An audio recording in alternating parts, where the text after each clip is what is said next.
यो वेबसाइटको लिंक भिडियोको डिस्क्रिप्सनमा छ। अब यहाँ रजिस्टरमा क्लिक गर्ने, त्यसपछि जिमेल हाल्ने, पासवर्ड पनि हाल्ने, कन्फर्म पासवर्डमा सेम पासवर्ड माथिकै हाल्ने, त्यसपछि पासपोर्ट नम्बरमा आफ्नो पासपोर्ट नम्बर हाल्ने। म आफ्नो पासपोर्ट नम्बर हाल्दैछु।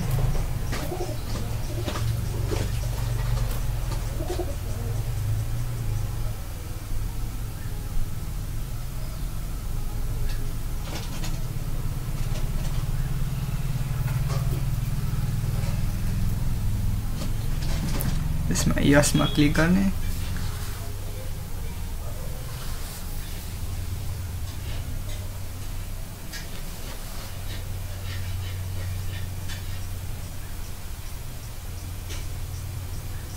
मुनि स्क्रल गर्ने,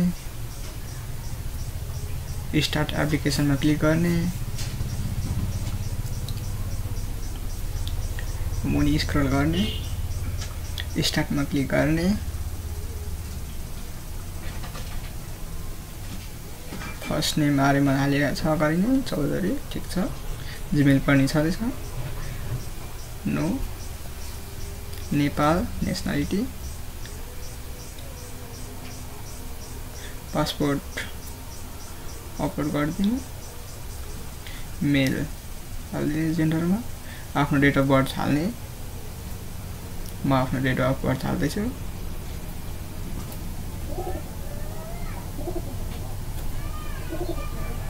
सिटी अफ बर्थमा जन्मेको ठाउँ हाल्ने, मेरो मोरङ हो, मैले मोरङ हालेँ, country Nepal, no, country Nepal, start finish मा क्लिक गर्ने,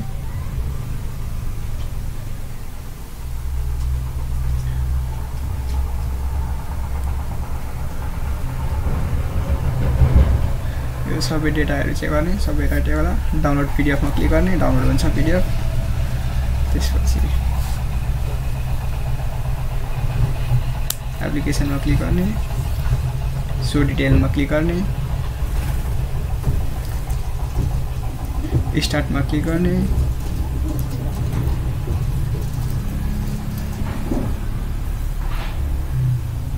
रजिस्ट्रेसन फर्म हैन, स्टार्ट मा क्लिक गर्ने,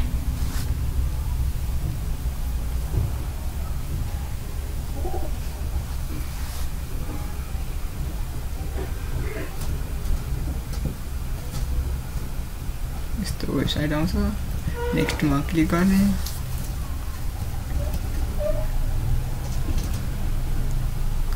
प्रोग्राम टाइप मा ब्याचलर, मास्टरको लागि भने मास्टर क्लिक गर्ने, प्रोग्राम कुन प्रोग्रामको लागि जानकारी हो त्यही प्रोग्राममा क्लिक गर्ने, म चाहिँ एउटा प्रोग्राम सिलेक्ट गर्छु अहिलेको लागि,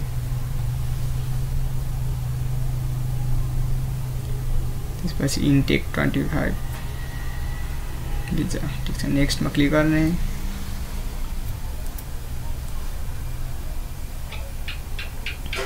डिटेल आफ्नो हेर्ने, सबै राइट छ, मैले अपलोड गरिसकेको छु passport ID,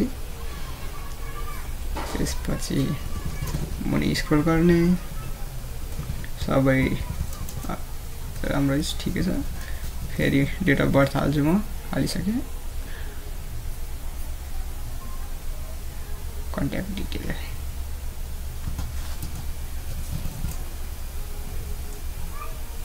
Google Meet select गरेँ, यहाँ गुगल मिटको आइडी पासवर्ड हाल्ने, आफ्नो गुगल मिटमा गएर आइडी पासवर्ड क्रिएट गर्ने, अनि त्यसपछि हाल्ने, यसमा यहाँ नेपाल सुरुमा सिलेक्ट गर्ने,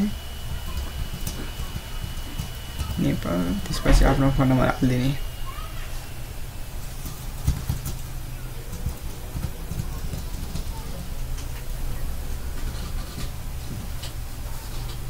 करेन्ट एड्रेस सुन्दरराज 3 मोरङ छ, सिटी विराटनगर, त्यसपछि एम्बेसी, यो एम्बेसी आफ्नो कन्ट्रीमा कुन एम्बेसी छ त्यही सिलेक्ट गरेर हाल्ने, म चाहिँ अहिलेको लागि एउटा कन्ट्रीको एम्बेसी सिलेक्ट गरिदिन्छु,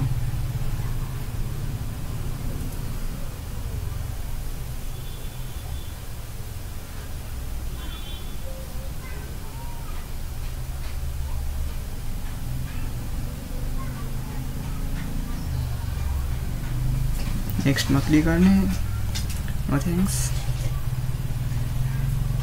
त्यसपछि नेपाल, पछि इङ्ग्लिस B2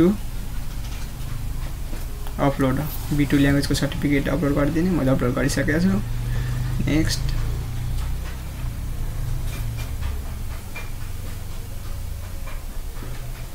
हाई स्कुलको नाम लेखिदिने। मेरो साझेदार सेकेन्डरी स्कुल हो, मैले लेखिसकेको छु। यहाँ high school diploma transcript upload गर्ने। यहाँनिर एजुकेसन, पासपोर्ट,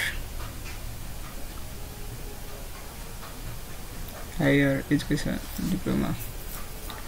यहाँ हामीले GPA हाल्नुपर्छ, तर सुरुमा हामीले स्केलमा फर्ममा सिलेक्ट गरेर हाल्दिने।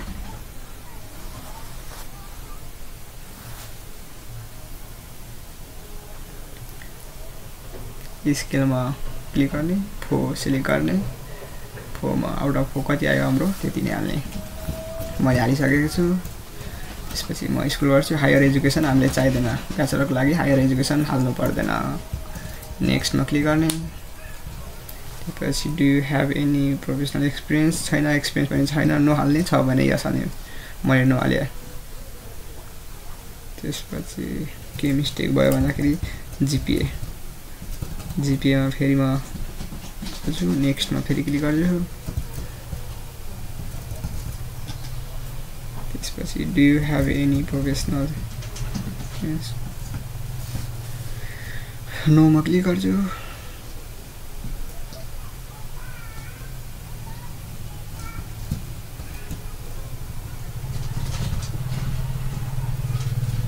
सिबी अपलोड गर्ने। म आफ्नो अपलोड गर्न गइरहेछु।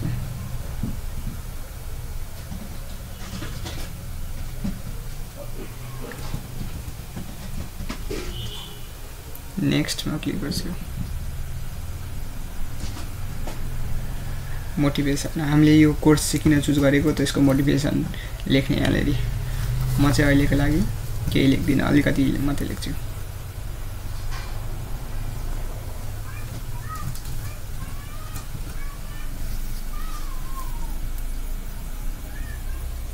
मैले चाहिँ अलिक जे पाइते लेखेको छु, तपाईँहरूले चाहिँ आफै मिलाएर लेख्नुपर्ने हो यहाँनिर।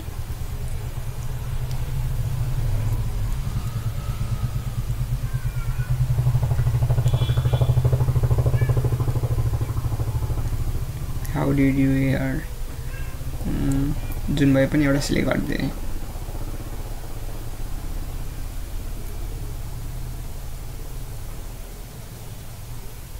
नेक्स्टमा क्लिक गर्ने। त्यसपछि फेरि नेक्स्टमा क्लिक गर्ने।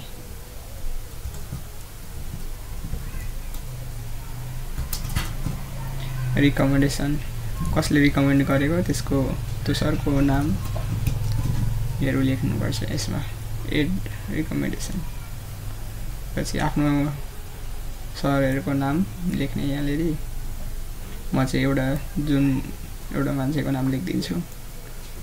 प्रोफेसरको नाम प्रोफेसर हुन्छ, फर्स्ट नेम। मैले चाहिँ यो जे पाइयो त्यही लेखेँ हो, तपाईँहरूले मिलाएर लेख्न सक्नुहुन्छ।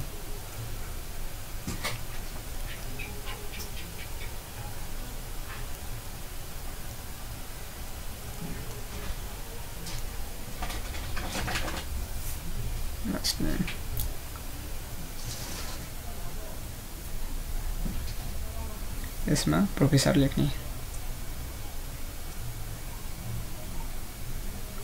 अर्गनाइजेसन भनेको स्कुलको नाम लेख्ने। जब टाइटलमा चाहिँ प्रोफेसर लेख्ने। फोन नम्बर पनि हाल्ने आफ्नो। त्यसपछि इमेल एड्रेस, सरको एउटा इमेल एड्रेस हालिदिने हो। त्यसपछि सेन्ड कोड गर्ने हो अनि सरलाई एउटा मेल जान्छ। क्यान्सल।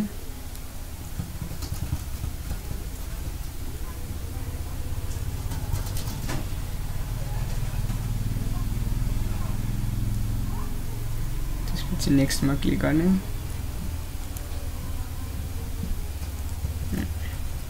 एप्लिकेसन फी डाउनलोड गर्ने अप्सन हुन्छ। यस्तो गरेपछि यो डिटेल फुल भर्ने।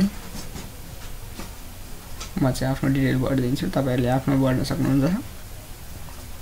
Province Koshi, city Biratnagar, zip code 3 छ, मोबाइल नम्बर म आफ्नो हाल्छु, पर्मानेन्ट एड्रेस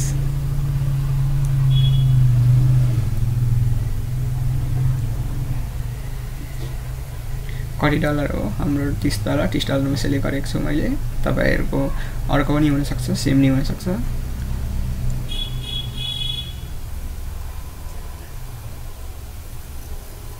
स्टार्ट क्लिक गर्ने, नो थ्यांक्स। त्यसपछि माथिको इमेल एड्रेस दिएछ, फेरि त्यसलाई नि लेख्ने एकचोटी,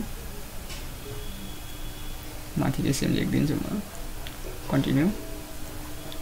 यहाँ धेरै पेमेन्ट मेथड छ, यहाँबाट तपाईसँग जुन कार्ड छ त्यहीबाट पे गर्न सक्नुहुन्छ। मैले चाहिँ ब्याक गरिसकेको छु।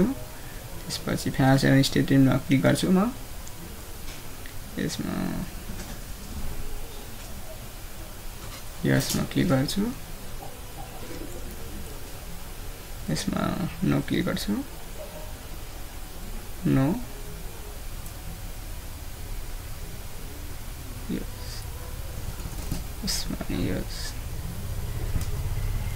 तपाईले म जस्तै क्लिक गर्न सक्नुहुन्छ। त्यसपछि यसमा क्लिक गर्नुभयो भने तपाईको एप्लिकेसन सबमिट हुन्छ। मैले चाहिँ डलर कार्ड पे गरेको छैन, त्यही भएर सबमिट